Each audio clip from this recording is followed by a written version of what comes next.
Hello friends, welcome to my channel truth of share market. So discuss कर लेते हैं FIS data for 25 अक्टूबर 2024 यानी Friday के लिए।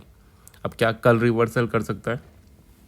काफ़ी दिनों से हर दिन बायर्स यही सोच रहे हैं कि आज रिवर्सल करेगा, कल रिवर्सल करेगा, बट मार्केट रिवर्स करके नहीं दे रहा। तो एफआईएस का डेटा किस वे में बिल्ड हुआ है उसे डिस्कस कर लेते हैं। First of all, this video is only for education purpose. यहाँ मेरा Telegram link and WhatsApp number की मैंने, सो प्लीज़ ज्वाइन कर लें।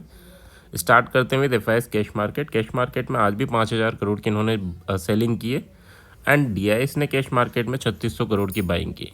इंडेक्स फ्यूचर की बात करूँ तो 1600 करोड़ की यहाँ पर बाइंग है, यानी थोड़ा सा बुलिश है शॉर्ट टर्म के लिए। साथ में स्टॉक फ्यूचर की बात करें तो यहाँ पर भी बाइंग की है ना। तो यानी शॉर्ट टर्म के लिए थोड़े बुलिश तो हैं एफआईएस, चाहे कैश मार्केट में बेच रहे हैं बट यहाँ बुलिश है।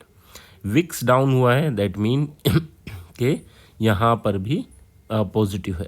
ठीक है, ऑप्शन में सेलिंग करके गए तो सेलिंग करके गए, दैट मीन कि ये भी पॉजिटिव है, यानी तीनों जगह पॉजिटिव है। ठीक है, अब क्या होता है, मार्केट जब फॉल करता है एक दो बाइंग आती है, बट हाँ उनमें सेलर्स निकलते हैं। सेलर्स के कौन निकलता है कि यार जिसने यहाँ बाय कर रखा था वो जब नीचे से थोड़ा उठता है तो वो सेल करता है, फिर नीचे से थोड़ा उठता है फिर वो सेल करता है।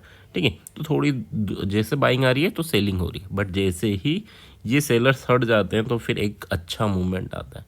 तो जब तक ये सेलर्स निकलेंगे तब तक आपके लिए, अगर आप ऑप्शन सेलर हैं तो पुट सेल ये आपके लिए बेटर है as compared to call buy. क्यों? क्योंकि कॉल की वैल्यूज़ भी, प्रीमियम भी डिके होगी और पुट की वैल्यूज़ भी डिके होगी। ठीक है, बट हाँ सिनेरियो विक्स डाउन हो रहा है, ये सब चीज़ें हो रही हैं, स्टॉक स्पेसिफाइड ये बाय करके चल रहे हैं एंड फ्यूचर इंडेक्स में भी बाय करके चल रहे हैं, तो थोड़ा बहुत ऊपर नीचे होगा बट हाँ पुट डिके होगा। ठीक है, अब क्या कॉल हम सेल नहीं कर सकते ये ऊपर नीचे की उठापटक में? देखो जैसे ही एक बाइंग आएगी तो फिर एकदम तेज़ी से बाइंग आएगी। ठीक है, तो उस टाइम आप फंस जाओगे। तो पुट सेल करने का भी ये नहीं है कि एक बाइंग आने के बाद हम पुट सेल कर ले, नहीं है ना। जब सेलिंग हो रही है तब हम पुट सेल करें ताकि थोड़ा बहुत भी उठे तो पुट एकदम डिके हो जाए। ठीक है, तो इस वे में हम इस मार्केट को प्ले कर सकते हैं। अब लेवल देख लेते हैं कि हाँ यार किस लेवल के हिसाब से। अच्छा, यहाँ पर निफ्टी में बाइंग है, निफ्टी में काफ़ी बड़ी सेलिंग है, दैट इज़ ड्यू टू कि हाँ आज एक्सपायरी थी, but bank Nifty fin Nifty सब में सेलिंग है। तो कहीं ना कहीं ये साइडवे टू बुलिश मार्केट को इंडिकेट तो कर रहा है ना। लेवल क्या टूटेंगे तब हम बायर्स हो जाएंगे? तो अब 24,450 ये लेवल के ऊपर सरवाइव करता है ना, टूटने का मतलब ही नहीं ऊपर जाके वापस आ जाए, इसके ऊपर सरवाइव करता है, कोई भी 1 आवर की कैंडल क्लोज करती है तो फिर आपको 24,560 तक के लेवल इजीली देखने को मिलेंगे। यानी यहाँ रुका तो 100 पॉइंट का मूवमेंट इजीली। ठीक है, इसके ऊपर रुका तो फिर 100 पॉइंट का मूवमेंट इजीली, यानी 24,670। तो एक दिन में क्या होगा, डबल बॉटम बना चुका है, यहाँ कंसोलिडेट कर रहा है। जिस भी दिन आएगा उस दिन ये लेवल टूट जाएंगे, डब्लू पैटर्न बनाएगा, है ना। अच्छा, नीचे कब सोचना है? 24,370 के नीचे क्लोजिंग दे दें।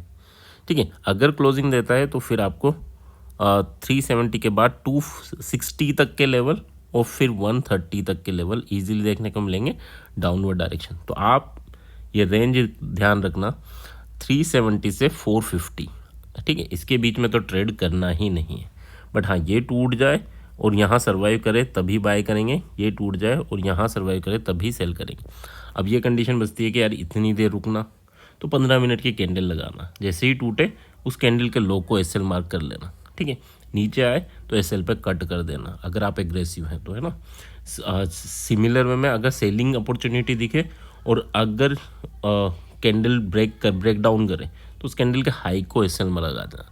ठीक है, और फिर जैसे ही वापस रिवर्सल करे तो हाई पे निकल जाना। ठीक है, और रिवर्सल करेगा दैट मीन फिर कंप्लीट रिवर्सल करेगा।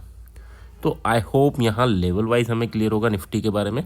बैंक निफ्टी की बात करें, bank Nifty as compared to Nifty bullish है, बट हाँ इसके लिए भी लेवल्स क्लियर रखना आप कि यार ये पैटर्न क्या बनाते हैं। इसके लिए अभी एक लेवल है हमारे पास कि हाँ यार 660 670 का लेवल अगर टूटता है तो 920 तक जा सकता है। ठीक है, फिर देखो ये head and shoulder pattern complete कर सकता है ना, अगर 926 इज़ अवर सेलिंग जोन, है ना।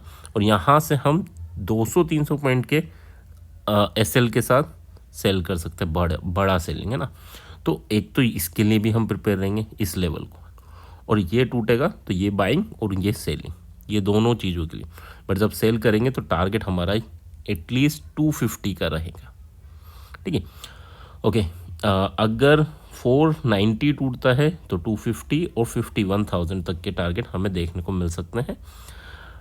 अब अगर 51,930 के ऊपर सरवाइव करता है तो फिर बुलिशनेस स्टार्ट हो जाएगी 52,200 एंड सो ऑन, ठीक है। फिर बड़ी बुलिशनेस होगी। तो आपको ये देखना है कि हेड एंड शोल्डर पैटर्न में हेड के ऊपर जाके क्लोज नहीं करते हैं ना, तो that is important. I hope ये चीज़ें क्लियर होंगी। ये लेवल याद रखना, 51,930 ये हमारा सेलिंग लेवल है, ठीक है। बट हाँ 200-300 पॉइंट के एसएल के साथ एकदम, यानी अगर ऊपर जाता है तो निकल जाना। बट हाँ अगर यहाँ से रिवर्सल किया तो फिर आपको डायरेक्टली 800, 700, 800 पॉइंट का मूवमेंट इजीली मिलेगा, है ना। देखो ये एक कैंडल ही काफ़ी। तो आई होप यहाँ तक चीज़ें क्लियर होंगी। क्लियर हैं तो please like and comment. Thank you.